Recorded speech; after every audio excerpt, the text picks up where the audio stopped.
if someone in your family or someone in someone's family struggles with any kind of mental health issue, what would you recommend that family would do, like alongside like, you know, the clinical help or like, you know, therapy and things like that? Alongside that, like, how would you suggest that the family would interact with that person? It's important that you know that you're the expert on you. And I need you to be honest with me if this is working or if it's not working. We can, you know, scratch the treatment plan and then start over again, because what's important is that you're getting better.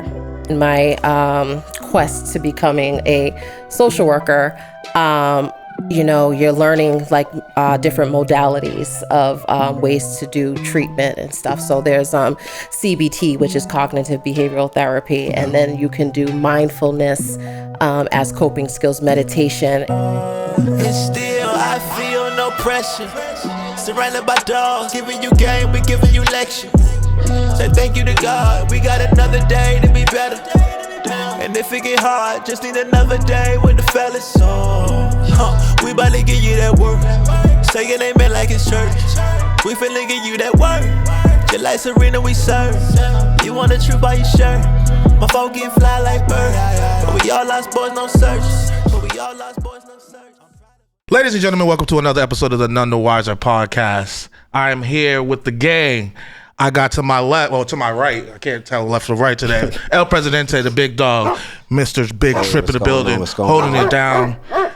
Of course, we got the audio extraordinaire in the building, Mr. Podcast Poe. And guess who we got holding down the cameras today? Yes, the one and only, the First Lady, the Queen, Amara. And of course, you have me, Walker Damas. But guess what, ladies and gentlemen? We have a special guest. Introducing Ashley. She's a social worker, a doula, and she's going to tell us more about what she does. But first, I have to break the ice. So I always break the ice by asking, how was everyone's weekend? Who wants to go first? He's like, I don't even want no parts of this. I can totally understand. I want no parts. You go first. All right, you did something awesome yesterday. So yesterday, oh yeah, I did do something. It was awesome yesterday. You're right. What you did? You know, I work with Tripp's uncle, Java with Jimmy. Shout out Java with Jimmy. Yep. He actually was doing his show at the Museum of Science, and he got to interview some scientists, which is pretty cool. And, you know, I took pictures. I do what I do. It was pretty cool. So, you know, it was a good 3-hour little workout. Should I be closer? Please. Yep. A 3-hour workout. And, you know, I kind of paid the background, but I ain't gonna lie. That dude is really good at what he does. Yeah. Like, he's really good. Like, salute to you, Unc. Yeah. So I had to shout him out because I'm like, damn, you're good at hosting. I had to take a couple of little pointers from him. Yeah, dope. Yeah, he been doing it for a while. Was I talking to you earlier? I was talking to somebody. About for you.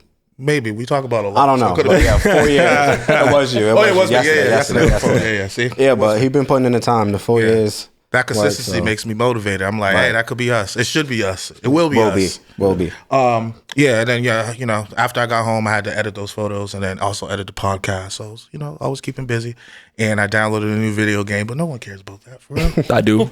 Oh yeah, so yeah. First off, they have 2K24 for free if you pay for the $15 like PS Plus or whatever. So yeah. Oh, the $15. Downloaded that, and it was some like airplane game, but y'all probably don't care about that. But yeah, that was my weekend, ladies and gentlemen. And now I'm here with the gang. Excited about today. Excited to learn about social work and mental health and all that good stuff. But before we get into that, anybody else want to go? I'll give you the floor. I actually went to the Museum of Science today with the kids.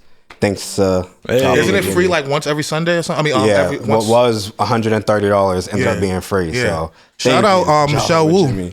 That's fine. Yeah, the kids had a blast, and that was what I look forward to doing. Yeah, you don't get off the hook. I'm pretty. If it was bad, you can share that. Yeah, it was. It's tough, man. It's tough. It was a tough weekend. I started packing. Okay. Packing the house up without somewhere to go is a little weird, but you gotta do what you gotta do. You know what I'm saying? So sometimes, yeah. I mean, the house looks cleaner. You know what I mean? I mean, it was clean before because Shorty be cleaning, but like, it's like nothing on the walls. You know what I'm saying? The kitchen is like so empty. You open the cabinets and there's nothing there. It's like, that's cool. Is it like one of those things where it's kind of like, I'm gonna miss it, or you're like, I can't wait to get out? No, I can't wait to get out, but it would just feel better if I was You know what I mean? You had a situation figured out. Yeah. No, I totally get that. Yeah. And last but certainly not least, Ashley, how was your weekend? My weekend was pretty good. I tried to, have family time, spend time with my family, my partner, and my lovely 4-year-old daughter, and just, some self-care before getting into a chaotic week. What's self-care look like for you? Usually it's family time, sometimes even community time, out in the community with relatives, family, just going on adventures with my family and stuff like that. Sometimes even just relaxing at home and watching TV, playing games. I've been getting better at baking, so my daughter and I do a lot of baking now. I actually got a funny story on baking. Yeah. Tried to bake some homemade brownies without any mix. I use sweet potatoes. Man, kids lied to me. Sweet potatoes. I'm sorry. It's a recipe I found online, vegan on brownies. Okay, yeah. Kids tried it, told me it was good. Sergeant had to come and break the news, like, hey, sorry I didn't want to hurt your feelings. Oh, that's not what happened. That's not what happened. I tried it. And then I was upset and I cussed everybody out. Y'all told me these brownies was good. And then she was like, all right, she didn't want to hurt your feelings. And I'm like, okay, this is not my thing. See, this is the problem with you vegans. Wait, they ate the whole thing? Stuff and you guys got to keep creating. They ate one whole brownie. Ooh, I couldn't even get through one. That's love. How bad it was. That's love. I mean, maybe to them it was good. No. She said, I'm sorry, I didn't want to hurt you. I'm like, girl, we baked them together. You would have hurt your own feelings. Like, that's crazy. Nah. So you're just starting baking. Yeah, I would say we've been maybe a year and a half into, baking. I was never much of a baker until she came along. Okay. Hopefully it was going better I'm than sure it was my probably experience. better than your sweet potato brownies. Ridiculous. So That's what. If you could just break down for us, I know I kind of gave a little synopsis. Just break down for the viewers exactly what it is you do and kind of what a day-to-day is for you in the workspace. Sure. So I am a licensed clinical social worker, full-time. My regular job, I am a clinical social worker for the state of Massachusetts, the Department of Children and Families. And then I do contracted services, doing clinical therapy for adults, one-on-one. So, how did you even get into that? Like, was that something you were passionate about, or is there something that you just kind of stumbled across? Well, first, I wanted to go to school for archaeology. I love history. I love all of that. So when I went to Western Connecticut State University, they didn't have archaeology. You had to do anthropology first. Okay. So I was like, all right, fine, whatever. Got into anthropology, loved it. When I transferred to a college, I went to Pine Manor College back home. Okay. Excuse me. Pine Manor is an all-girls college, if I'm not mistaken, or at least... When I was there, it was all girls, and then it changed to co-ed, and now it no longer exists, from my understanding. Oh, wow. Yeah, BC bought it out. All of that's news to me. Yeah, BC bought it out and stuff. So when I transferred, I had to do sociology, and I ended up picking up a minor in political science. And as I'm, in college doing the courses, I really enjoyed sociology, learning about different societies, different communities, different cultures. And people's different perspectives of how people think and behave. So fast forward, then I go into social work because I was like, you know what, I can utilize the sociology degree to go into social work for my master's program. That's a good pivot. Yeah. I wanted to focus on like family because family is a huge value to me. Right. So I wanted to focus on children and family. And I got my master's degree at University of Southern California in a specialty in master's, right? Go educated, yo. Young, black, and educated. I love it. A lot of education. That's amazing. Yeah. So I wanted to continue with the clinical expertise, not just serving children and families, but also with the mental health component. So that's why I also do the therapy on the side. Okay. I would assume that. Damn, therapy is a side hustle? Sheesh. I would assume that's taxing, right, on you. It is, yeah. How do you deal with your own mental health while navigating your professional life? Sure. I have my own therapist. Okay. So we meet every therapists week. need therapists too. Yeah. Right. Yeah. It's interesting because when I was in my master's program and we were working on the mental health piece, there's a assessment called the ACEs, and it is the adverse childhood experience. And my professor wanted all of us to take the assessment on our own to see what it's like and stuff like that. And I take the assessment. I'm like, all right, cool, whatever, right? And come to find out, my scores were so high for childhood trauma, and I didn't even expect that because we normalized it, right? I was just about to say that's something that we talk about a lot, normalizing it. Yeah. Sheesh. How do you react to that? Like when you see those, are you obviously you're shocked, but it's like, Is it like overwhelming? It was, yeah, because some of the questions were like, if you've ever experienced as a child, like witnessing domestic violence, or if you ever experienced a sibling or yourself with abuse, it goes into sexual abuse and stuff. Family dynamics, what did that look like? Families going into prison, experiences of like just compounding at this. Yeah. Experiences of like neighborhood violence and stuff. And, when I got to the bottom and I added up my scores, I'm like, yo, this is crazy. Right. Yeah, I'm traumatized like shit. Right. Thanks, Mom. It's so funny because, like, again, you're addressing all this and you're like looking at this like, damn, I thought this was just normal stuff. Yeah. But I'm really dealing with trauma or lack thereof, right? Because you're not dealing with it because you didn't even realize it's present. It's just kind of your every, surviving. Goes, literally surviving and kind of like, navigating through it in a way where you don't know. So once you're aware of this, like, is it something you address on a personal level or? I think I delved more into like mental health and what that looks like for children. So prior to me working for DCF, I was also an in-home therapist working with kids. And I also worked at a CBAT, which is an acute residential treatment program for kids and stuff. So I'm doing individual therapy with kids, family therapy to work on the family issues that's going on. Sometimes even parents aren't really understanding or aware of what mental health looks like in children. So giving them that psychoeducation. And I think that kind of helped me a little bit, right?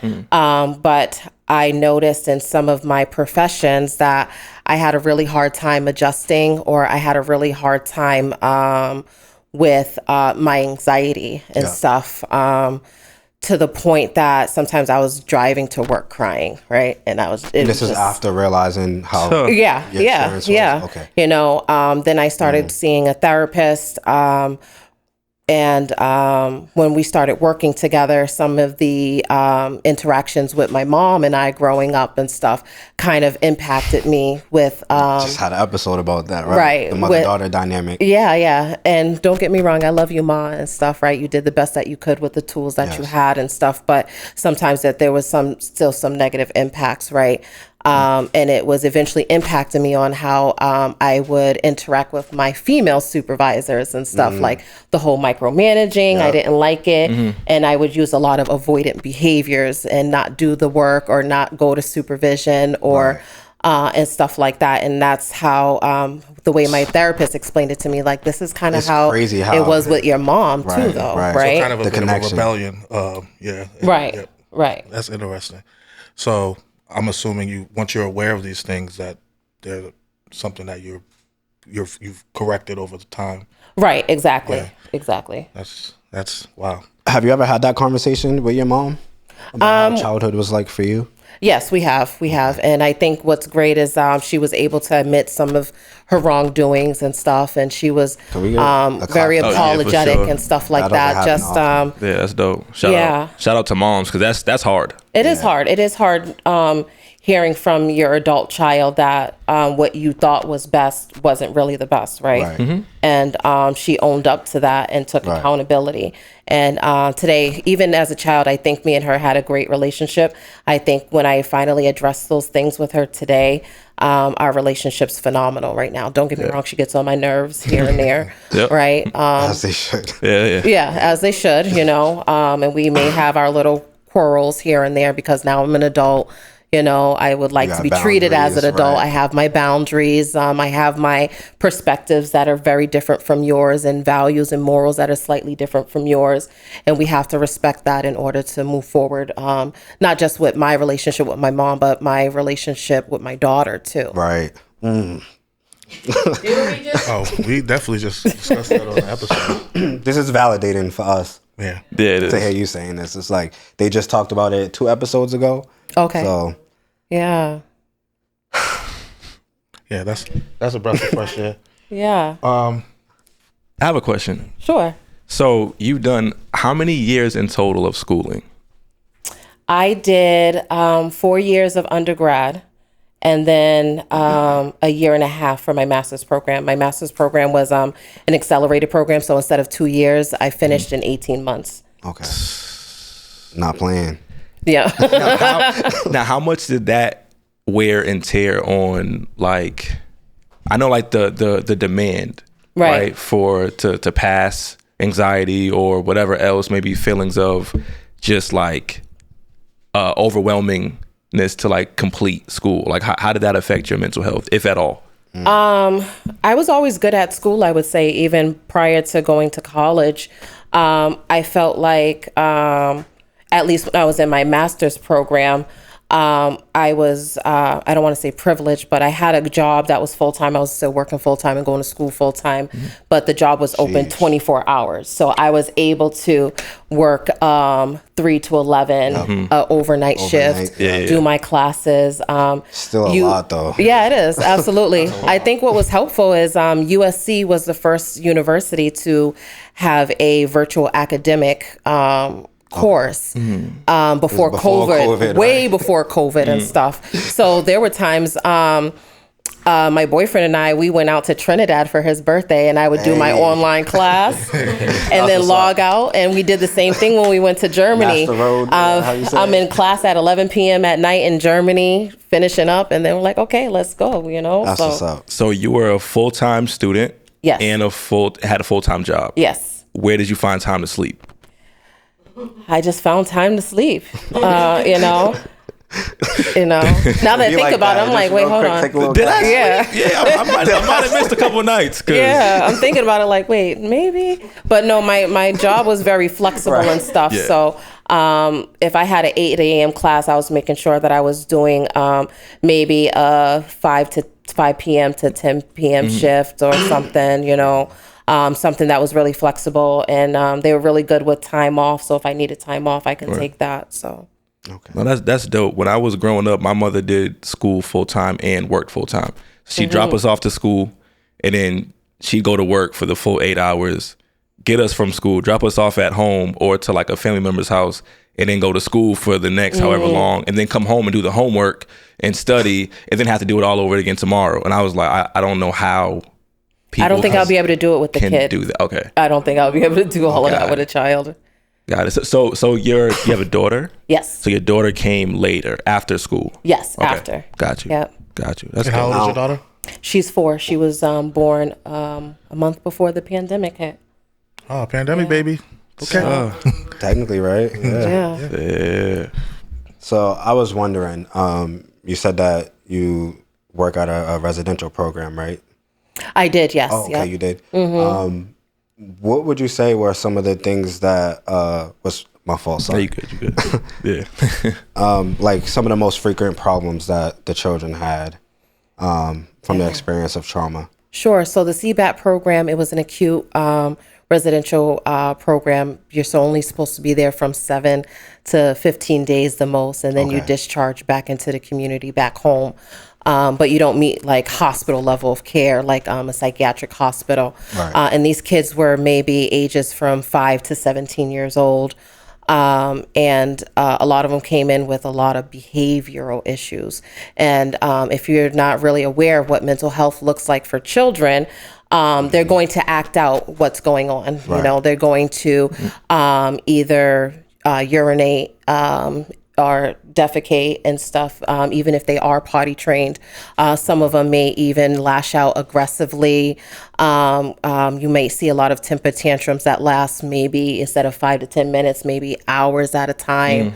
a lot of self-harming behaviors, not just the cutting part, but maybe head banging, biting themselves and stuff. So parents are overwhelmed and don't know what to do, especially the behaviors where it looks like that they're being very defiant, maybe like assholes and stuff. So parents are just overwhelmed and sick of it and stuff, and they really don't know how to react.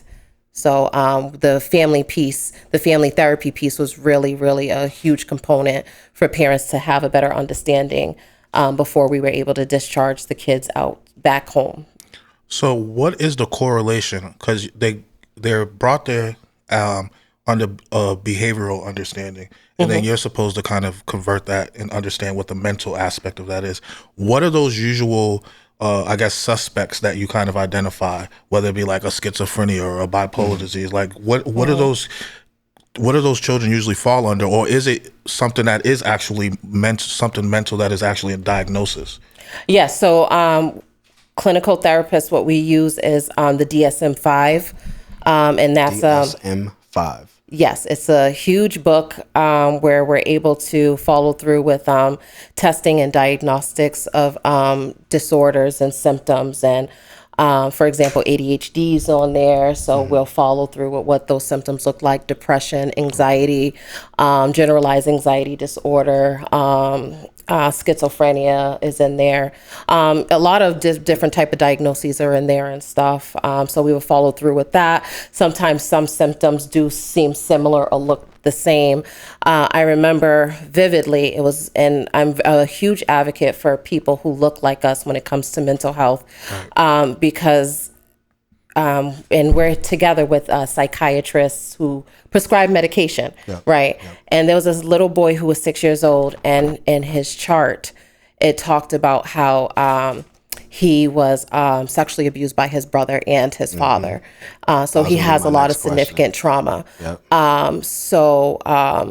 He wasn't diagnosed with PTSD, but we were aware that he had the trauma. And the psychiatrist thought it was okay to diagnose him with ADHD as well as put him on Adderall.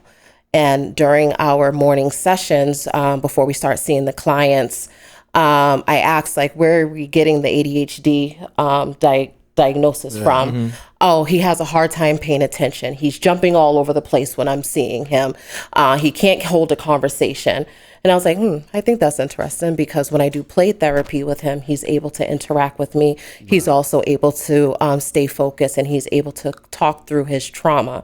He also has night terrors. So he's waking up screaming, crying, sometimes even attacking, and he's subconsciously not understanding what's going on with his body at this time. And now you're putting him on Adderall. Right. And I said, I think he has PTSD, not ADHD. Right. And that happens a lot with a lot of Black boys who are really struggling with some type of trauma.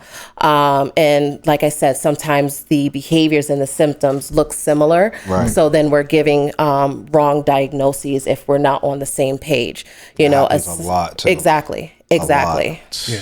Because I can, for a fact, I know that they just love ADHD is like the easiest like diagnosis to have. Yeah. And then they give you the pill, they give you the Concerta, they give you the Adderall or whatever to try to calm you down, and then they turn you into a freaking zombie. And then it's crazy. You remember that book, What Happened to You by Oprah? Oh, yep.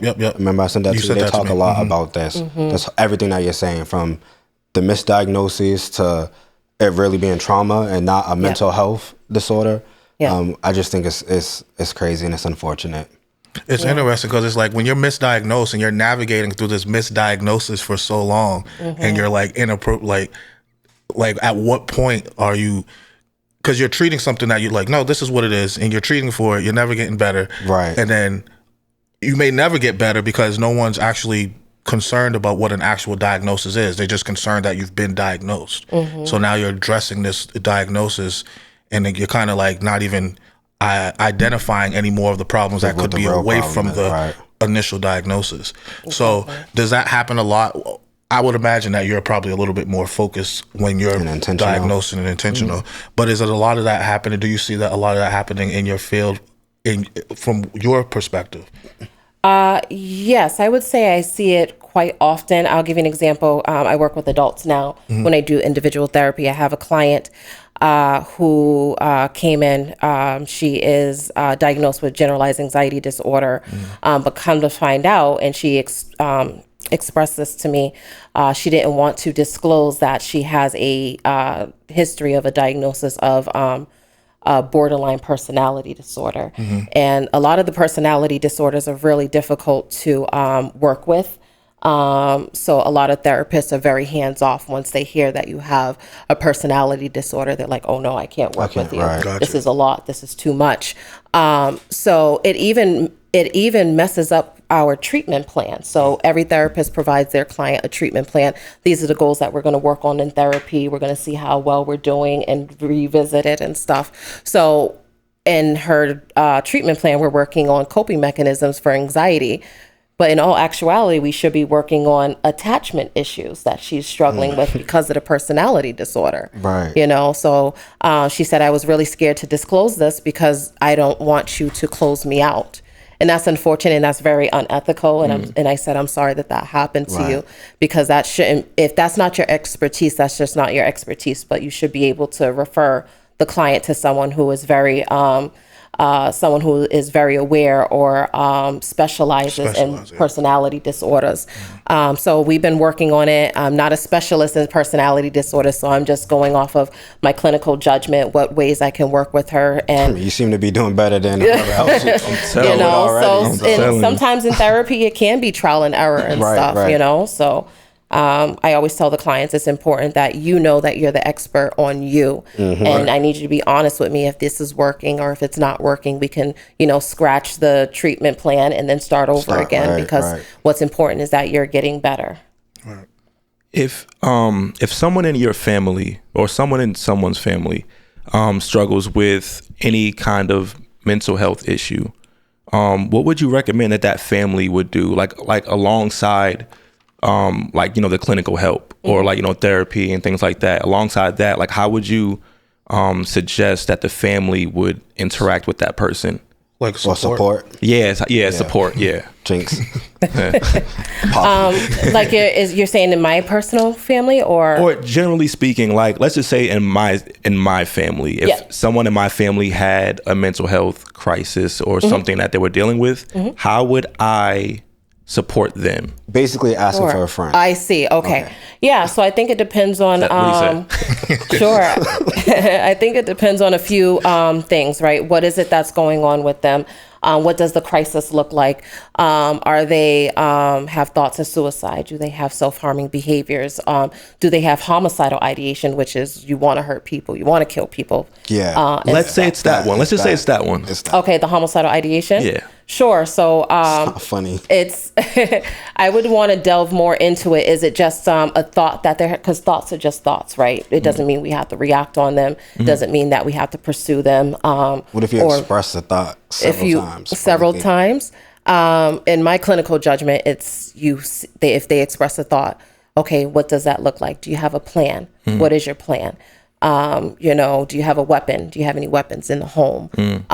You know, if we're having a hard time with this, you know, if they don't have a plan, then we can create a safety plan. Like, okay, this is the safety plan that we're going to follow through and contract for safety. You know, give me a list of people that you trust that you can call immediately. Here's a crisis number if you need to reach out to crisis and stuff like that. Now, if they have a plan and they're follow through with a plan, then sometimes we have to make our clinical judgment to section them. And a section is pretty much a piece of paper or a form that licensed clinical social workers or licensed mental health practitioners fill out, and we send it to either the police or the hospital. Unfortunately, they do come, and it's against your will. Yeah. Oh yeah, straight to the hospital. Section 12. Yeah. Yeah. Okay. Yeah.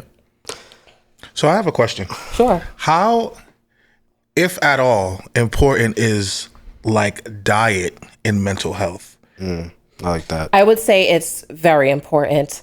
I've had clients who are struggling with mental health, like depression or anxiety, and their diets trash. And I'm not saying you have to be a vegan or a vegetarian, but be mindful of what we're putting in our bodies and stuff like that, you know, or people who don't really have like a solid like meal plan, you know.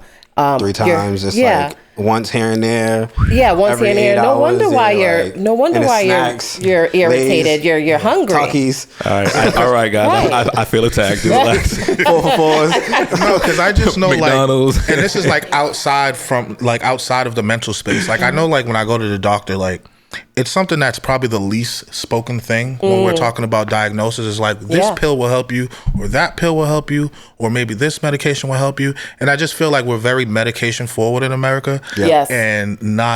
And no one's really asking unless it's your dietitian. It's like, how many people in here have a dietitian? Even them. I'm probably the only one that actually has a dietitian for obvious reasons, and I just got one.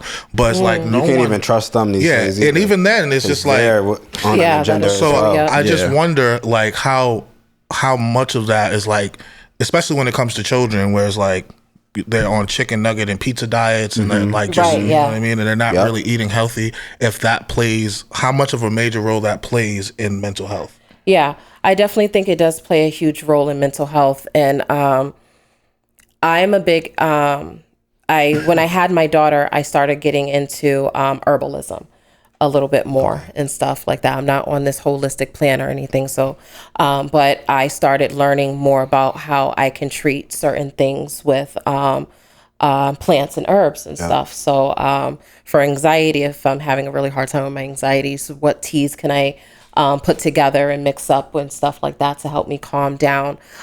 Same thing with depression. Same thing if I'm having a hard time sleeping and stuff like that. What plants, herbs can I put together that can help me with my sleep, with my anxiety, and things like that. You know, I don't do melatonin for my daughter. Nope. I make her a sleepy time tea.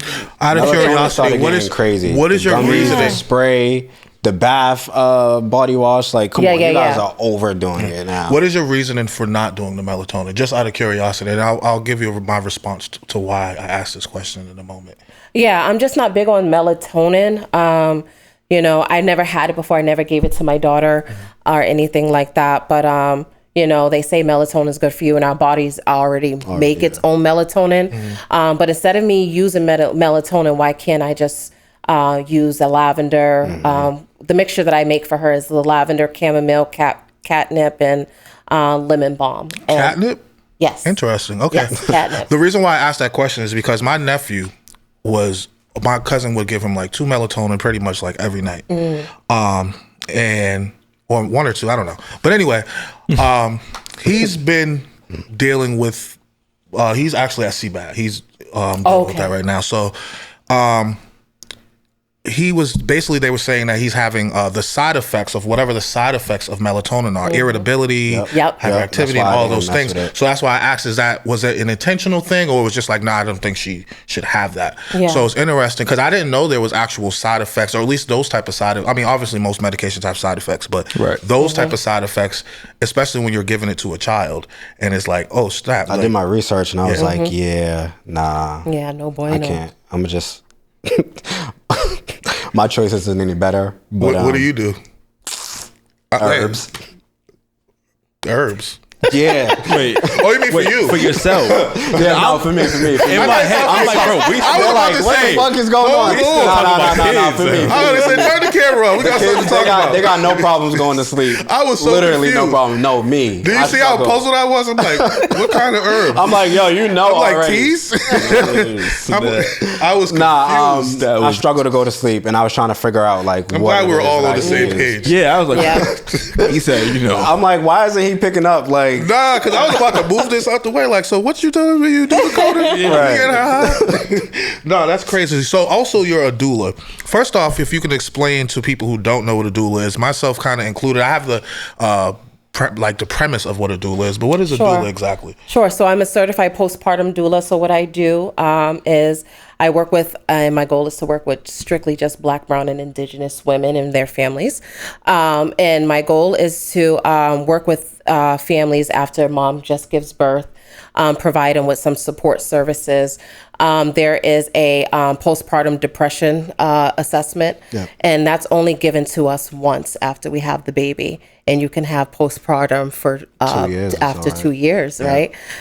So my goal is when I'm going to work with families that I'm doing that assessment at least every 6 weeks, right? And just to make sure that if she is struggling with any postpartum depression, postpartum psychosis, or postpartum anxiety, that I'm here to support her, put in referrals if she needs a referral for therapy, psychiatry, and just be a support for dads too. When I had my daughter, the hospital said, check on dad too, because dads can have postpartum as well. I'm like, what? That don't make no sense. What does postpartum look like for the dad? So it hasn't been rectified as like a postpartum depression diagnosis for dads, right? But they go through some type of something similar. I would probably consider it as a difficult time for them to adjust. It's something new. There was some research stating that dads do become depressed because they're more worried about how am I going to support my family, and then our maternity leave, right. Maternity leave and paternity leave is horrible. Especially in America. America's paternity leave is terrible. So dad's needing to go back to work in a short amount of time. Is mom going to be okay? Especially if he's the only support for her, right? And now she's at home with the baby, and so I think it's a lot of difficulty for men who are fathers just adjusting to the new life, and we miss that. We don't take account into that part with dad. It's always focused on mom. So I do want to focus cohesively with the family, so whether if it's breastfeeding, whether if it's providing both parents supports, making sure that mom and dad's getting rest. So if if you want me to create a meal plan, I can do that and stuff, so that parents are able to rest, not worry about needing to go get groceries, who's going to cook dinner, things like that. Things that stress you out. Exactly. How accessible do you think that information is within like our community, the Black community, if you will? Because I feel like a lot of women I see on social media are struggling postpartum, and it always seems like it's like, what do I do? Right. Like you said, like the doctors do that one time follow up, and then it's like I'm on my own. Right. Like, how can that information be more widespread? Sure. I think what's difficult is Black women are fearful of letting the doctor know that they're struggling with depression, anxiety, or there's some psychosis going on after having the baby, because we're fearful that the baby will be snatched, right? Yep. And it does be like that. Yeah. America has a very dark history of, removing children, Black, brown, and indigenous children from their families. There is a negative context that Black mothers aren't good mothers, so I think that's we held y'all babies down. Exactly. The irony, Jinx for you too. So I think a lot of Black women are very fearful of expressing what symptoms they are experiencing, or being very honest on these assessments, and it's easier said than done. Like, oh, don't be afraid. It's okay. We're here to support you. I was just going to ask that as well. As a partner, what would you suggest that the guy does in that situation if he notices that there may be some symptoms or, red flags? I don't want to call it red flag, but you know what I mean? I was going to say, that's the first step you don't do. Yeah, right. But just to like, how can he be supportive to where it will kind of incite some kind of like results, like help and support? Yeah, absolutely. Maybe sometimes being her advocate, going with her to these appointments and saying, hey, doc, I kind of noticed A, B, and C. She's really struggling. Do you have any thoughts or questions? Not thoughts or questions. Do you have any thoughts or recommendations for us? I'm willing to do therapy, try to get her in. Also just reaching out to community, what's out there in the community that can be helpful. I know that there was a woman who helps cleans houses for new parents and stuff. So that's one less thing that. How'd I miss this? I know. 3 years too late. 'Cause what? Yeah.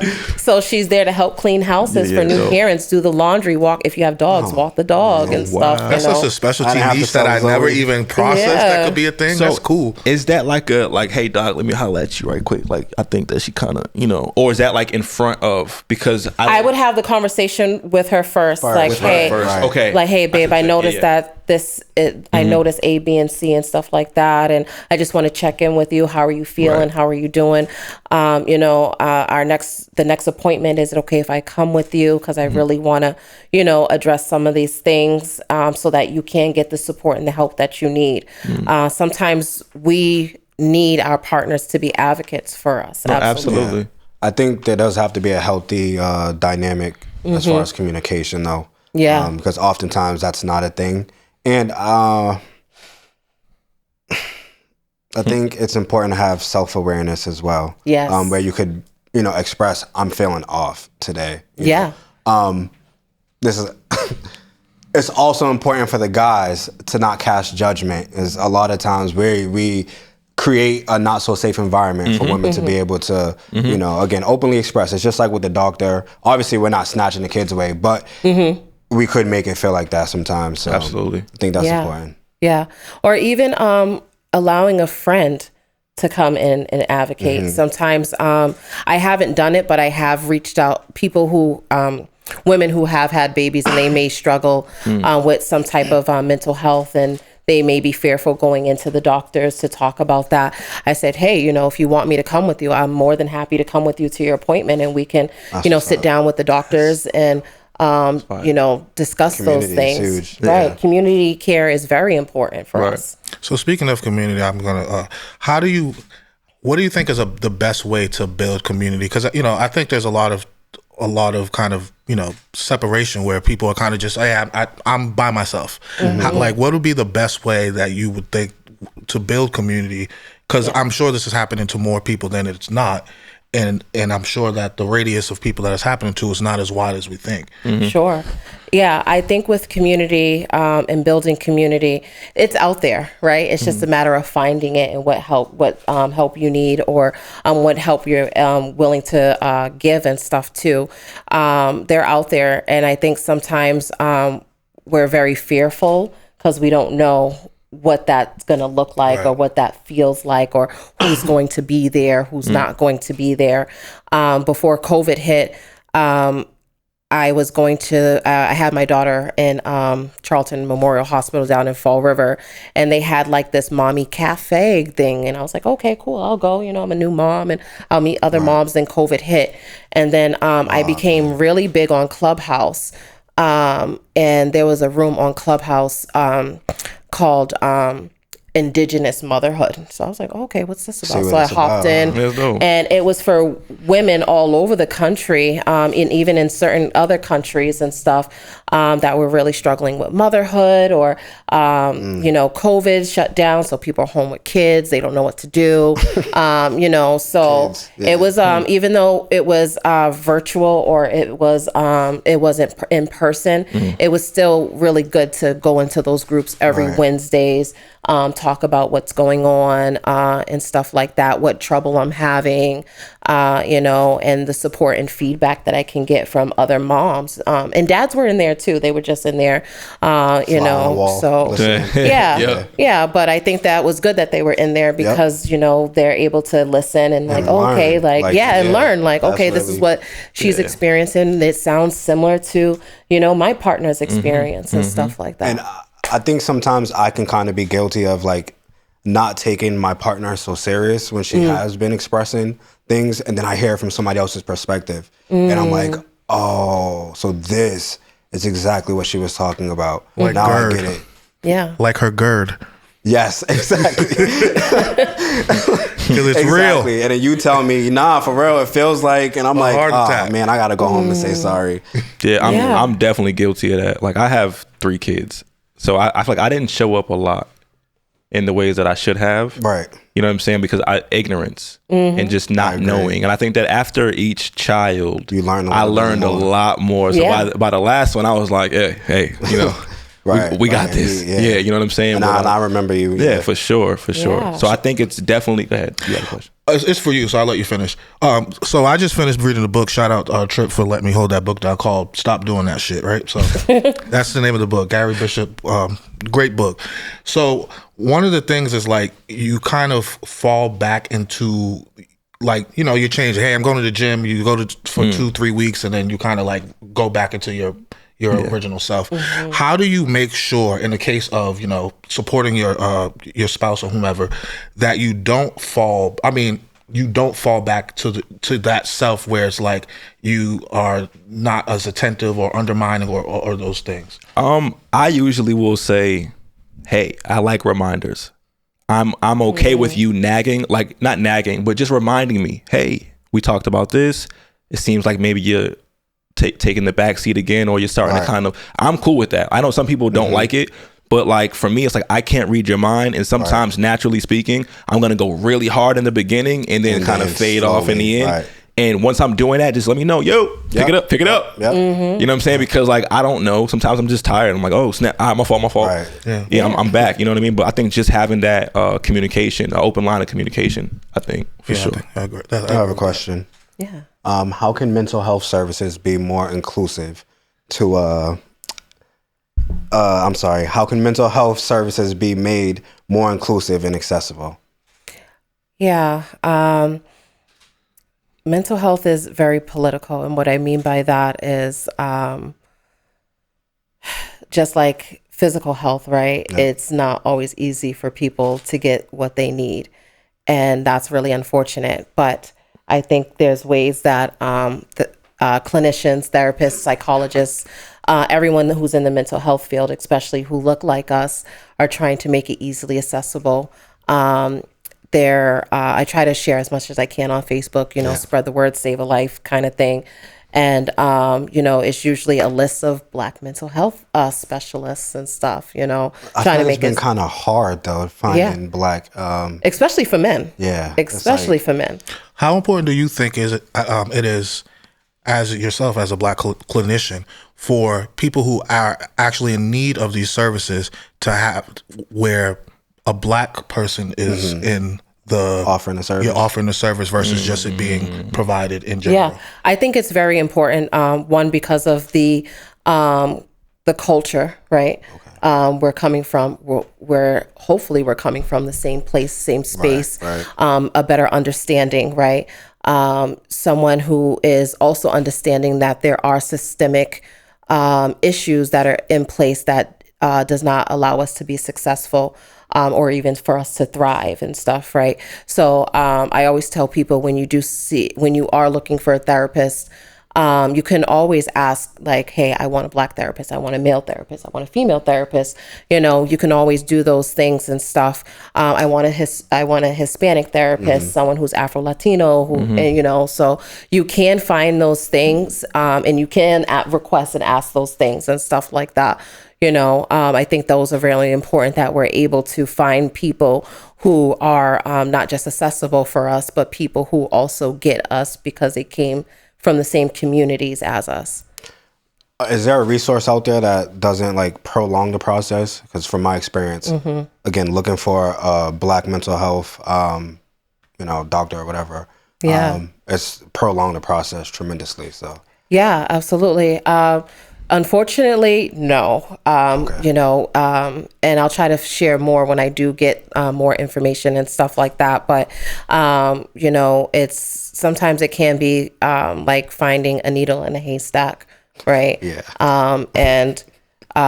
Usually, if you do find someone, they are probably overbooked. They're not taking clients and stuff. Not accepting new clients. Exactly. And it's really difficult and stuff. And hopefully, we can try to push more Black men to go into the mental health field, because that's a dire need for Black men to have a therapist, not just any therapist, a therapist that if they request it, they're able to get that therapist. What do you say to the person that's, again, caught up in looking for someone who's Black and they're not taking any other services? Sure. So if they're in dire need of a therapist, I'm not going to say just take whatever comes your way. But if you really need therapy and you're really struggling, give it a try maybe with a Black woman, right? And you can interview your therapist. Like, what's your credentials? Do you have experience working with Black men? Do you have experience working with the Black community if you're not a Black therapist, right? Do you have an understanding of aggressions, microaggressions? Do you have cultural humility, right? Do you have an understanding of systemic racism that puts me in a position where I'm at today and stuff? Do you have an understanding of my traumas, not just traumas as a child or an adult, but traumas like historical trauma, ancestral trauma? Do you have that understanding? The full scope. Exactly. Right. So you mentioned ancestral trauma. How does ancestral spirituality and modern mental health kind of intersect? For you in your approach, how does that work for you? Sure. So in my quest to becoming a social worker, you're learning like different modalities of ways to do treatment and stuff. So there's CBT, which is cognitive behavioral therapy, and then you can do mindfulness as coping skills, meditation. And as years went on, I found out that a lot of so first I want to say psychology has been around for maybe a little bit over 100 years, right? But mental health has been around since the dawn of time. And I realized that some of these therapeutic modalities or evidence-based practices are pretty much stolen indigenous cultural practices. So when you're looking at mindfulness activities, and if you actually research what it is, that comes from a lot of Hindu and Buddhism texts and how they worked on mental health and how they viewed spirituality and now how they had an understanding of the human mind. And it's the same thing with any other cultural modality, therapeutic modalities and stuff. I remember when I was working as stolen, and then they get all of the contributions and stuff to that, right? So I remember when I was a in-home therapist for youth villages, and youth villages has a variety of different agencies throughout the United States, and I remember that they posted on their website how well African drumming has been for teenage youth. And I was like, oh, I think that's interesting. So I click on it and stuff. You see a bunch of white people drumming, doing the African drumming and stuff. And I was just like, the audacity. Immediate anger. Right? Yes, absolutely. And I was like, the audacity, because our ancestors knew. Caucasity. Exactly, the caucasity, right? Our ancestors knew that drumming meant something, that drumming was helpful for whatever reason, whatever the person or individual was going through. We had ceremonies, right? Yeah. And for that to be stripped from us, and then white people taking it, putting it into the therapeutic modalities, regurgitating it, and whitewashing it at the same time, and then selling it to us, and it's just like, wow, that's crazy. That's America. That's the smack in the face. The selling it back to you is crazy. That's what they do. Yeah. Quick, funny. So so you said CBT, cognitive behavioral therapy, right? Yeah. So I've been a part of that therapy, and I was so excited because when they was like, "Hey, we're gonna do CBT for you," I'm like, "Word!" So I'm waiting for a prescription because I thought they went CBD. So I'm like, where? I'm about to get some weed. I'm about to be chilling. And then they're like, nah, CBT. I'm like, yeah, I know all about CBT. Because, I'm real cool with my doctor. So I'm like, nah, that's cool. Because, my legs be hurting and stuff. So they're like, nah, cognitive behavioral therapy. Like, what the hell is that? I was so disappointed. So, once I went through it, I understood. I'm like, okay, this is very helpful. But yeah, I just wanted to throw that in there. And that's another thing, Colorado and I think Washington State has made it legal where you can do psychedelic psychedelic therapy. So you're working with a therapist while you're doing psychedelics. And I'm like, oh, isn't that interesting? Because indigenous people were doing psychedelics for their ceremonies. And that would really be helpful for them when they're struggling with what mental health looked like for them back then. Just for that to be stripped away from them, then forced into Christianity and all of that stuff. And then now we're doing it in therapy, and we're probably paying a therapist $150. They always do prohibition to the stuff that works for us. They're like, no weed, no liquor, no nothing. And they're like, wait a minute, we can make money off of this. Oh, yeah. Bring it back. Have any of you guys seen that Shannon Sharp interview with Amanda Seales? I haven't. No, I've been seeing things all over. From what I've seen, I'm very disappointed in Shannon Sharp. I will say that. Okay, if you guys didn't see it, we won't go there. Yeah, I've seen clips, but that's it. In those clips, it was a little bit of a tough watch. He said, "Ain't your mom white?" She's like, "No." She's like, "I just told you." She's like, "My mom is from West Indies, like Grenada." He's like, "Oh, so your father white?" She's like, "No." So I brought that up because I think that obviously that he's not her therapist, but that was a prime example of somebody just not understanding all of your experiences and systemic racism and everything like that. He did a poor job with. And I think that happens a lot, right? Where you're sitting down with someone and they already have a preconceived notion of you, right? And you're doing more work trying to kind of peel back the idea that you have of me versus you trying to understand who I am. Because I took something a little different from it. I want to hear. Because I seen that question, and I also seen the response. And granted, I feel like you can't really police how someone responds if they feel offended. But I felt like it was a general question. That like is your mom white? Oh no! Did you see the interview? I didn't know. I seen clips. Oh yeah, so then we can't even really have I seen clips. the conversation. No, granted, clips are going to give you like this, a narrative kind of painted for you already. Right. Yeah. But I will say, to play devil's advocate, that it does seem like she's the type of person that she just did no wrong. Everything happened to her. Well, that as well. Like that, there was like zero accountability. That it's a whole bunch of situations that she was wronged in by everybody else. None of it was her fault. Granted, I've felt that way before. I have too. I've also been wrong before. I have too. And it might have took me a couple years to like, you've been wrong before? And she a couple times. I'm surprised he didn't give me that energy. I'm letting you off the hook today. I'm letting you off the hook today. You just got over the flu. I need it. Yeah. So what are some of the more common misconceptions of mental health? Because I know you said with child health, it's kind of intersected with behavioral, but when you're an adult, what is the misconception that we might fall into when it's not identified as mental health? Are we just aggressors or whatever? Sure. So it depends on what diagnosis we're talking about, right? What symptoms we're talking about and stuff. Let's say for depression, for example. Depression, we all think of it as, and this is what typically it is, right? Sadness, you have difficulty getting up, maybe difficulty eating, definitely difficulty sleeping, not enjoying things that you once used to enjoy, little to no interest in doing anything at all, right? You're just in a depressive state. And sometimes it can look very different for men and very different for women.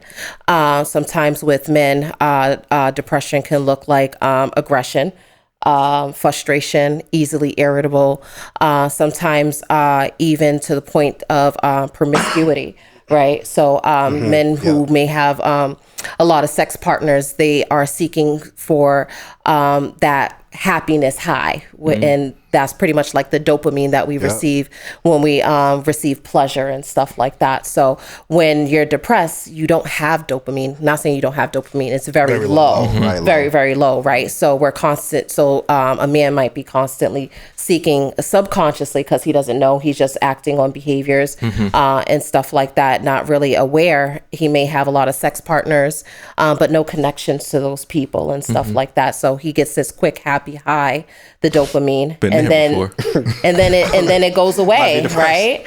And then now you're depressed and stuff. It's the same thing when people do drugs, right? Right. You do drugs, now you're high, you have that happy hormone going on for you, and then it goes away, and now you're back to being like, oh shit, like I need that next high, right? Yep. Let's go find this next high, you know, like. Does that affect what's the word? Dissociating? Disassociating? Like It can, yeah. Yeah, right? Because I feel like that kind of directly has affected me. Yeah. Where So- I disassociate a lot. And I feel like a lot of times, I don't know if it was the coping, like my just, you know, trying to cope with whatever it was that I was going through, to where I was just feeling that void for a moment. And then like, again, like no feelings being involved, but then it's like you're doing so much and not even realizing like, I don't know. Yeah. Or Like, you you almost know- forget about it. Like you're like, oh. Yeah, exactly. Or sometimes dissociation could look like you know you was there, but everything's a fog, right? You know you was there, but it's like I can't remember the people. I can't remember faces. Yeah. That happens to me a I lot. can't Yeah, me too. remember. You just can't remember anything, but you know I was like, yeah, I was there. I just can't remember anything from what happened, what color shoes I was wearing, what I ate that day. So that's what dissociation can look like too. That's crazy because I'm gonna clip that up and just use that for whenever I gotta explain Say something. that. I seen you post the other day. it's like it ain't me. It's the disassociation. You shared somebody's experience. Basically, they were expressing that their experience with yoga led them Gosh. to I missed this one. basically like satanic worshiping, right? Yes. What are your views on that? And I guess witchcraft, voodoo, all of those things. Sure. So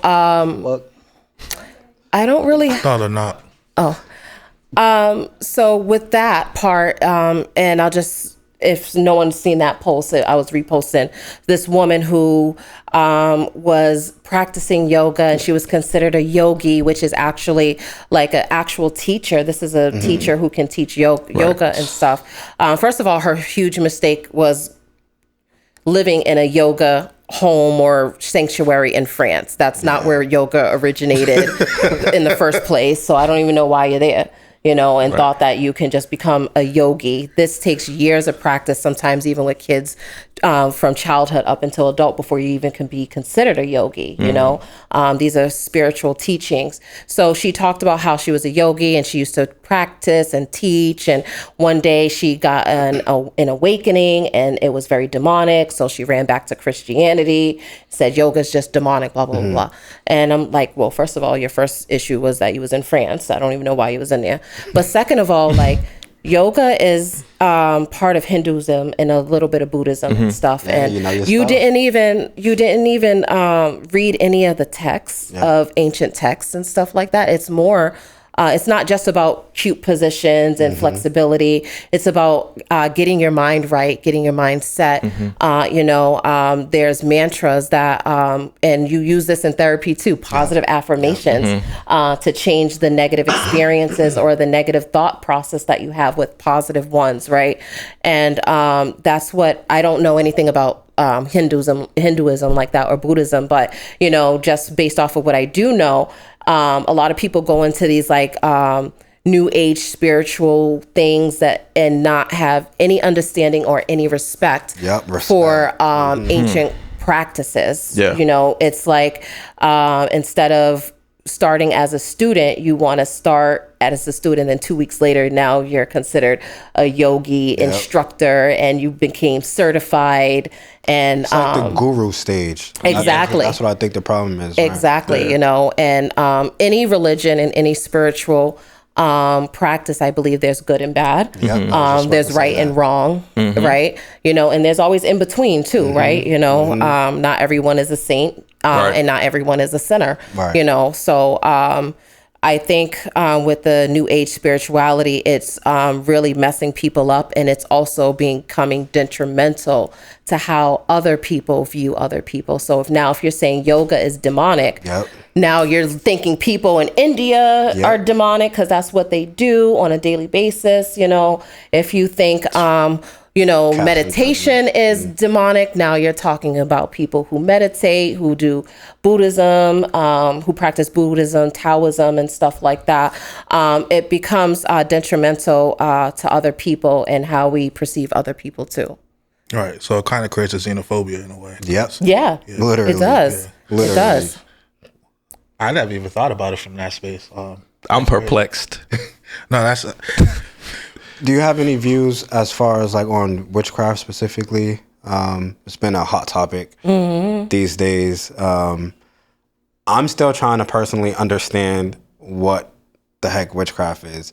You guys said it was like cards. That's some reading. No? I mean, that's a type of. Yeah. I don't know what it is. I know that it's been categorized with like tarot card readings and I don't know what else. I think we need to start with what does witchcraft mean? What does that look like? Yeah, right? what is it? Yeah. I thought she was asking me. I was about to say shit. I got nothing. I don't know. No, I think it's a rhetorical question, but because I think what could be considered witchcraft in one culture or one religion may not be witchcraft to them and the stuff. next, You know what I mean? Yeah. It was funny. There was a post going around for a while that was like smudging with sage or is witchcraft. Tarot card reading is witchcraft. Yeah, Crystals are witchcraft. Yoga is witchcraft. Yoga and a bunch of other things were witchcraft. And then she says at the end something about I pray and with the blood of Jesus, and we're like, wait, that's blood. That's blood work and stuff, you know, like Again, the like irony. what? The irony, the audacity. And then I grew up in a Baptist church and stuff. I don't practice baptism anymore, but I just remember in stories, you know, we blame and tell people that they're practicing witchcraft for sacrificing a chicken. But Moses was told by God to sacrifice a lamb to spread the blood on the threshold of the doors. And I'm just like, wait a minute. So we're just going to forget about that part? Yeah. How convenient, right? It's a lot of Sounds like convenient, that, just don't mention that. You know? Yeah, exactly. Yeah. You know, like, it's like, okay. So witchcraft can be good and bad, like anything else. I think so, yeah. When settlers came over to the Americas, right? A lot of the practices that they saw indigenous people using, they would consider that witchcraft, right? But did not care about what it was used for, how it was used, why it was used. You know, I think I was reading the journal of Roger Williams, and he was a settler in Rhode Island and stuff. And I was about to say that too, right? Yeah. And he, I think if I read correctly, he called a ceremonial practice of the indigenous people as witchcraft or demon work, right? Satanic work. But he noticed that the sick man that the medicine man was working on, it was working for him. But then he goes back and bring somebody in his village that's sick. Like, hey, do your satanic work on this person because me and the blood of Jesus isn't working now. You know what I mean? Like, you know, so I think it all depends on what is considered witchcraft and stuff like that. For example, I went to Vietnam with my friend because her mom lives out there, and her mom was very adamant, like, look, if you go out, once you leave my house, I want you guys to carry like garlic. The garlic's supposed to protect you. It's like a symbol of protection and stuff like that. So I did it. I'm like, okay, cool. I'm not going to be out here getting robbed or have something, you know, attached to me coming back, you know, right? Every too low clothes. But that could be considered witchcraft to someone else, right? Yeah. Because it's just like, well, you're supposed to believe in God and trust in God and walk with Jesus and stuff, and that's your protection. You don't need protection in anything else. That's you know, extra, that's you know, taboo, right? So I think it all depends on the individual. I think I don't want to say, I don't like using the word witchcraft. I just say practices. I think there's good practices and there's bad practices, right? I learned that there's good aspects of voodoo, there's bad aspects of voodoo. Same thing with hoodoo. There's good aspects of it. It was used to protect a lot of the slaves that came here. And there were some things that they utilized in hoodoo as well to get back at their masters. Even with Christianity. Exactly. It's like same thing, good, bad. Well, how do you combat the bad? If somebody is intentionally trying to bring you harm through the bad voodoo or whatever, what is your defense? Yeah, I guess as someone, right? So someone who uses it, I mean, that's a tough question to ask, and I'm going to even build on top of that. Yeah, because I'm like... So, obviously, you don't believe in it, and then that person does. So, it's like, how would you even be able to combat something that you're not in alignment with? And, yeah, for sure. So, I mean... I don't think... Is it combat or just, like, he's trying to protect? Well, I mean, if somebody... Let's just... All right, for the sake of imagery. Like if somebody got a doll of me, and they poking that joint, in the head and the eyeball or whatever, like what I'm supposed to do if I don't even know, or am I going to be affected at all? What are some things that you use for protection? You better not say that chain. You know what I mean? Hey, don't laugh so hard. Listen. Like for example, are you? I'm assuming you're Christian and you practice. I believe in God. Okay. I'm not sure what I. Okay. You know what I mean? Yeah. So the reason why I asked is, for example, anointing oils. Yes. Right. Mm-hmm. That can be really helpful. A lot of Christians use the anointing oil, the holy water, right, for protection and stuff. A lot of other cultures have like some herbs or remedies that really are really helpful for protection. So even, and this is my thing, like people are like, oh, I don't believe in voodoo, so I don't think it will negatively impact me, right? The hell it won't. For example, I have a client right now with DCF, and my white social worker friends did not want that client because in her assessment, it says that she practices voodoo. Yep. So now I have her. Okay. But I thought you don't believe it, right? So what are we scared of? Why are you scared to go into her home, right? You know? So what I do is I have a medicine bag that I bring with me. It has tobacco in it. It has a chicken foot in it. And it has red brick dust in it. My family on my mother's side, they practiced hoodoo for a little bit. And I think it stopped at my, I think it stopped at my mother. She remembers the practices, but she doesn't know what they mean. So I've been working on identifying what those mean and stuff like that. My father was Wampanoag, so I learned that tobacco is not just good for prayers, but it's also good for protection purposes. I don't know why I thought you were going to say smoke. No, it is used for smoking purposes, yes. Good for the lungs. Like I'm overly protected. Yeah. So if I heard you correctly, you didn't say voodoo, but hoodoo. Hoodoo. Thank you. Hoodoo. What is that exactly? I was just about to ask the same thing. The difference. So hoodoo is... Am I hearing that wrong? Yeah. So hoodoo is a spiritual practice amongst African Americans. So when African Americans were forcefully brought to the United States, we were from different tribes, different ethnic groups. So that means different practices, African practices, right? Eventually, it's all lumped into one practice. So this was a way for people to connect with one another that were from different tribes or different ethnic groups in Africa that are now in the United States on plantations. This was a way for them to work together as well in regards to practicing their African beliefs, but still intertwining it with Christianity. So with hoodoo, they still use the Bible, but they use the book of Psalms a lot, that part of the Bible. And from my understanding, instead of them saying like in Jesus' name, they'll talk about an ancestor or the individual that they're practicing on that needs the protection and stuff like that.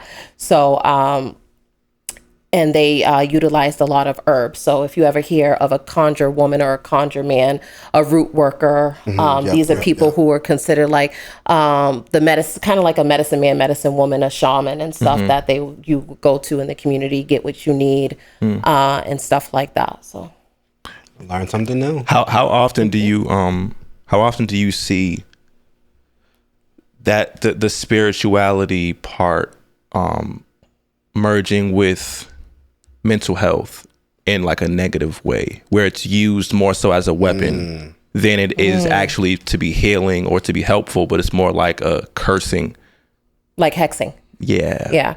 I've never seen that in the mental health field. Hexing, yeah, it's just another word for like cursed and stuff like that. I've never seen that in the mental health field or anything like that. My therapist, we work on ancestral, and we do a lot of ancestral work in therapy and stuff that helps me a lot. I've never seen it in like using it in a bad way. It's funny because I asked him one day, because there was a client that was like really, really bugging me to the point that he was inflicting, not on me, but he was inflicting harm on another client. And I didn't like that, right? And my boyfriend says, you get too involved in your clients, like just leave it alone.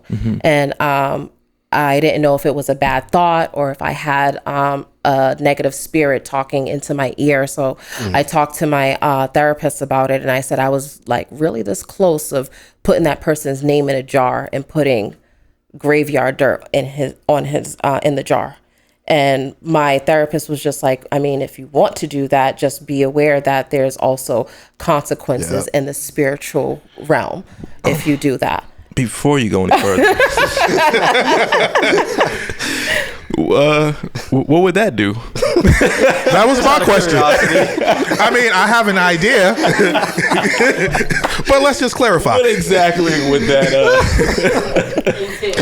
Hold on. Let me pull my notes out. Go ahead. Because bro sounded like he was going bye-bye, but he's out of here. That was the thought that I had and stuff, but I was just like, where is this thought coming from?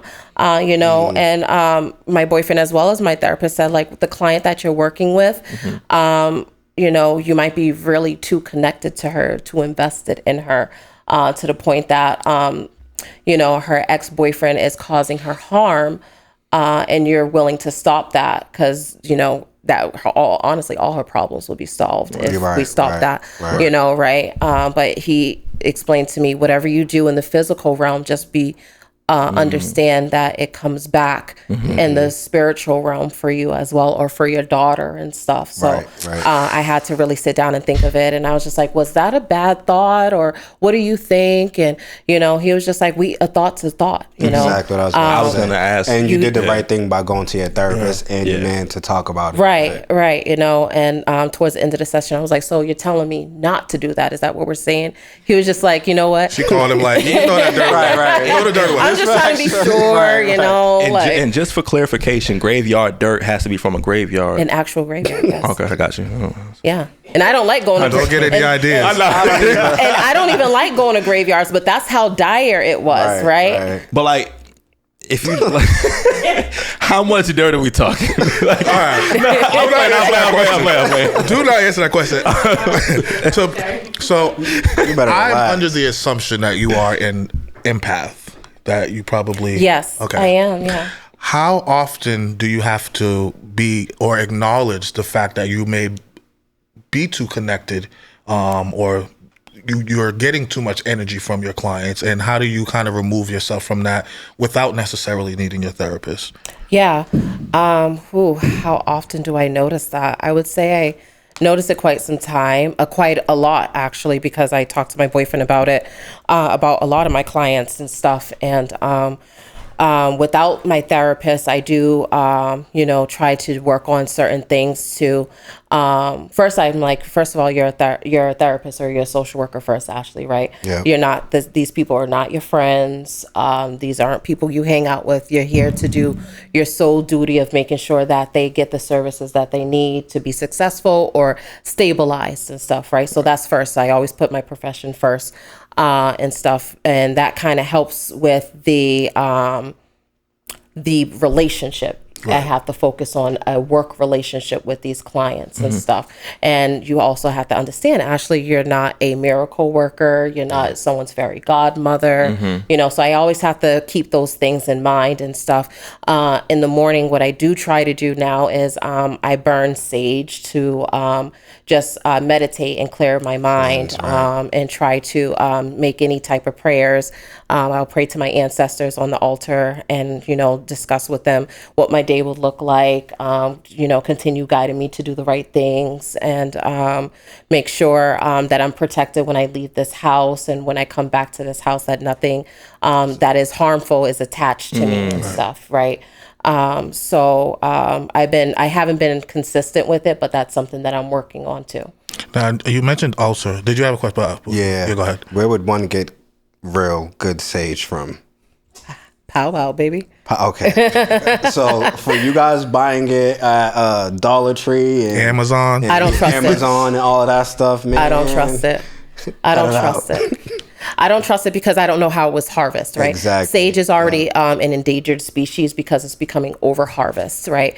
And then with any medicine being harvested, we have to take into consideration who's harvesting it, what day were they on, what was their mood like that day? Were they in a good mood that day that now I'm getting good medicine, or were they in a bad mood that day and now my medicine's trash, right? Or it's not working how I want it to work. And maybe that's why people sage isn't really working, because you're getting it from fucking Sephora, Sephora. Sephora's crazy.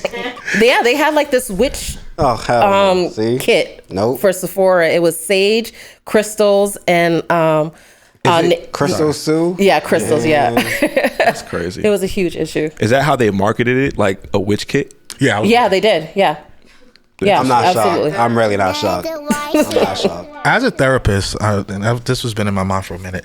Because I know, like, they say doctors are the worst patients. Mm-hmm. How does that work in therapy? I never have an actual doctor as a you patient. have a therapist. You're yourself a therapist. Oh, okay. Okay, yeah. Let's see. One day I was just chattering, going over and stuff, and he was just like, "Ashley, relax. You're in therapy. Stop being a therapist. That's my job." Okay. And I was like, "Oh, okay." Because he just asked me, like, how's your day going? I was like, oh, it's going okay. But, I realized that I was having some symptoms of anxiety today. And these are the coping mechanisms that I worked on. And it wasn't really working. So I tried this. And, then I realized where the trigger came from, because I had a conversation. The hell out of him. Yeah. And then he was just like, relax. It's okay. Like, let me do that. Yeah. And I was like, oh, okay. Yeah. You got it. So is it easier now? Like, how long have you been with your therapist? Off and on for 3 years. The same therapist, though? Same therapist. During those off moments, did you have new therapists, or you just didn't have a therapist? I didn't have a therapist. We just closed out because I didn't meet medical necessity, because I was doing so well. Yeah. Is this my third time with him? No, I'm thinking about it. When COVID hit, it was really hard. I was kind of isolated. He had to go back to work. I was stuck at home with a newborn baby. Yeah. I'm a new mom. My mom couldn't come help and stuff. So we were really isolated, and my anxiety was really ramped up. Mm-hmm. So then we started therapy over again and stuff like that. And then I had emergency surgery in August of last year. And when I went to my PCP, we were talking about it and stuff, and she didn't know that I'm like, well, how you not know? You the doctor. Like, right, you supposed to. Like the hospital's supposed to send all my records to you of what happened. And she was just like, okay. And I told her, I filled out the GAD-7, which is an assessment for anxiety. General anxiety, right? Yep. Mm-hmm. Yep. And then she was just like, your anxiety's kind of high. And I was like, yeah, it is. She's like, what's going on? I was like, well, I just had surgery. She's like, surgery?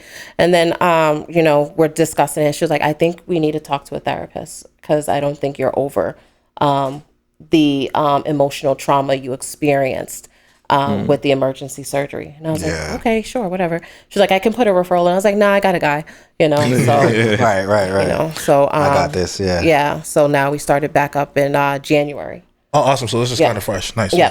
So I have a question for the panel. How old were you when you realized that you were experiencing anxiety? Because I was an adult, and I had no idea what it was. And I kept going to the hospital for it because I would wake up and I would feel this, what I now know is overwhelming feeling. And I was like, I was feeling terrible. I'm like, yo, something's wrong. Yep. And like, they go through all this treatment. It was like a 3-month process before they came to the diagnosis of anxiety. And I'm like, get the fuck out of here. Are you kidding me? I came here all this time and you telling me that there's something wrong with my brain? Like, no way. But then it started to kind of like make sense. But again, I was like 25 when I first identified it. Because when I was younger, like, I'd get in trouble and like my mom was like, not, I wouldn't say super abusive, but it's like, I know I'm about to get my ass whooped. And I would like get butterflies and all that stuff. I didn't realize that was anxiety, but it was like those same feelings as an adult, but they were just way more enhanced. So for you, when did you like, because you're like, hey, this is anxiety, you can identify it. When did you first identify that? And this is for the panel, so anybody can answer. I was an adult too. Yeah, I was about to say, same. I was an adult. It would happen so random for like 2 weeks at a time, really bad anxiety attacks. You know, putting my hand in my pocket looking for the keys. As soon as I don't find it in this one, my heart's racing. My mind is going at 100 miles per hour. Yeah. Oh no, it's not in this pocket either. Like, I'll find it in my back pocket and calm down, but like, it was just constantly like that. 2 weeks at a time, then it would go away. And then another 2 weeks. I think what triggered mine is around 25 is when I first moved on my own. And I didn't even correlate any of it. It's just like, oh shit, like everything's my responsibility now. Like, I gotta cook, clean, check the mail, do everything myself. And I didn't realize like that was an overwhelming thing to kind of deal with. Take in, man. Or to, you know, then I'm like, I was always working. I worked very young, but like I lived with people or whatever. So but some of my trigger or things that I noticed I was doing is my foot was going 100 miles per hour. I still do that. I would like pick at my nails and like all of these I was just things. doing all of that. Yeah. That's crazy. And I still obviously have really bad anxiety that I'm a little bit more control of now. What are some of your like things that you do that you don't that are a part of your anxiety? What I do for my anxiety, trying to think, there's so many. So with the sage, so I will burn sage and stuff like that when I'm ramped up with my anxiety. I try to think about what's triggering me, right? So I always say, what's the deeper issue to the anxiety as of right now? Where is it coming from? What's triggering me right now, so that I can finally figure it out and stuff, right? So sometimes I'm burning the sage and I'm trying to correlate where it's coming from. Sometimes just sitting down and just thinking and just focusing on what is it that I need. What is it that I need to get done at this moment? You know, what is it that I can ask for help for and stuff, right? And sometimes I do grounding exercises. So sometimes I touch my chains and I hear the chain going back and forth. So I now hear something other than like the TV or voices, not voices in my head, but like people in the house and stuff like that, right? Thanks for the clarification. Just had to clarify. You know, am I thirsty? Is my mouth dry? Can I get a drink of water? Maybe I can bite into a lemon for something sour. Try to ground myself. What are the things that I feel? What are the things that I see? What are the things that I hear? What can I touch at the moment and stuff? So it seems like you're addressing all your senses. Trying to, yeah. Okay. Yeah. So your initial question was, when did you first identify it? I want to say the first time I identified it, don't judge me, is when I cheated the first time. I mean, hell, if that's your trigger point, that's your trigger point. I'm talking about diarrhea, just everything. I was just everything, like completely overwhelmed with fear, like I'm like shaking. Yep. I was like, oh, this must be anxiety, because boy, I didn't even know at first. I thought I was just depressed. I didn't know how I was gonna I didn't even know what depression. I didn't know what depression felt like until my mom passed away. So like before then, I mean, I dealt with depression again. I can like correlate it going backwards. Right. Yeah. But like in that moment, I'm like, depression. Press some damn dishes. Like, that's how I looked at depression. So it wasn't until my mom passed away and I'm just like in the bed. I'm like, week 2. I'm not getting up. Yeah. Like, it was a lot of those things. And that's the first time that I've went to therapy. That's when they did that CBT thing. I thought I was getting some weed. I'm like, I'm still got to pay for this shit, but okay. But no, it was one of the most helpful things. And we've had the discussions in the past on a past episodes about therapy. We're all kind of pro therapy here. And it's tough. Like, you got to discuss this with a stranger and feel comfortable with the fact that they're kind of going to enlighten you or send you on a path to kind of get better, which in my case it did. So I'm very grateful for it, but it was tough. I would only imagine that you've heard some really, really wild stories. I'll probably leave us with this. If you're comfortable, what is one of the most wildest stories that you've heard? And if you can't talk about that, that's fine. But I'm just curious, like where you're like, oh, I can't wait to get home and tell Tay about this because this shit is in the car crazy. ride home, like, listen, here's what. Yeah, a client that is in a open relationship with their partner, and their partner wanted him to lie when she would ask, like, hey, are you involved with other people? Are you hooking up with other people and stuff? And that really ate at him. Like, I don't want to lie to you. I want to be honest. Right. Whatever she was going through, she was just like, nah, just lie to me. Now he's in therapy trying to figure out where he went wrong. And I'm like, you didn't really go wrong. Yeah, it sounds like a hurt issue. Yeah. That's Like, how open was that relationship? And I was just like, But the issue was he ended up catching something and gave it to her.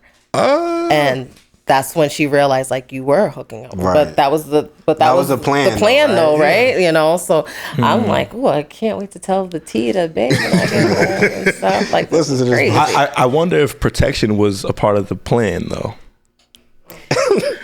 We spoke about a lot of protections today. So which protection are you talking about? You talking about the condom? I'm talking about elasticity. Chicken foot is funny. But yeah. But no, seriously, yeah, that would have been the one. I'd be like, ooh, boy, I can't wait to get home. Tell this one. Yeah. First off, I'd like to say thank you so much.